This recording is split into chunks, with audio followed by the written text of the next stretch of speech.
তাকে পরীক্ষা করবেন। সত্যিকারের মুমিন কোন বিপর্যয়ের মধ্যে পড়লে বলে সুবহানাল্লাহ, সকল প্রশংসা আল্লাহর, আলহামদুলিল্লাহ। সে ধরে নেয় এটা একটা পরীক্ষা।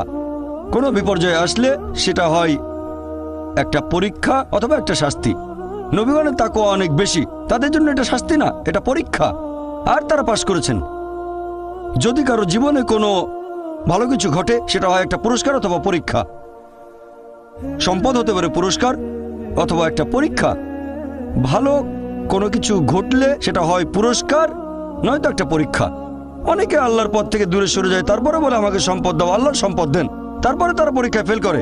তাহলে এই পৃথিবীতে তারা তাদের ইচ্ছে মতো আরামায়েশ করে, কিন্তু আখিরাতে শুধু ক্ষতিগ্রস্ত হয়।